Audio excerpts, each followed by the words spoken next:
বিলম্বে ইফতার করবেন না কখনো। এক নাম্বার, দেরি করে ইফতার করা নিষিদ্ধ। ইহুদিরা দেরি করে ইফতার করে। বিশ্বনবী বলেছেন, এই উম্মত যতদিন আগে আগে ইফতার করবে, এই উম্মতের কপাল থেকে কল্যাণ কেউ ছিনিয়ে নিতে পারবে না। চিল্লায় বলেন ঠিক কি না? আজানের জন্য বসে থাকবেন না, সময় দেখবেন। স্থানীয় সময় যখন সূর্যাস্ত হওয়া মাত্রই বিসমিল্লাহ, খেজুর খেয়ে ফেলবো।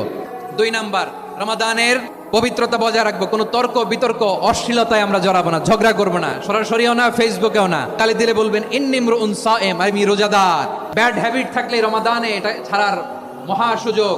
স্মোকিং এর অভ্যাস আছে অনেকের, ঠিক কি না? করবেন না কেউ। যদি কারো থাকে, কে করে হাত তোলালাম না আমি। এই রমাদানে এই স্মোকিং হ্যাবিট থেকে আমরা বেরিয়ে আসবো, ঠিক কিনা বলেন? 3 নাম্বার, আমরা মিথ্যা বলবো না। বিশ্বনবী বলেন, মানলাম ইয়াদা কাওলা যুরি ওয়াল আমালা বিহি ফালাইসা লিল্লাহি হাজাতুন ফি আইয়াদা তাআমাহু ওয়া শারাবা। যে রমজানে মিথ্যা কথা, মিথ্যা কাজ, মিথ্যা সাক্ষী ছাড়তে পারে নাই, তার না খেয়ে থাকা, উপবাস থাকা দিয়ে আল্লাহর কিছু যায় আসে না। 4 নাম্বার, অপচয় করব না। অপচয়কারী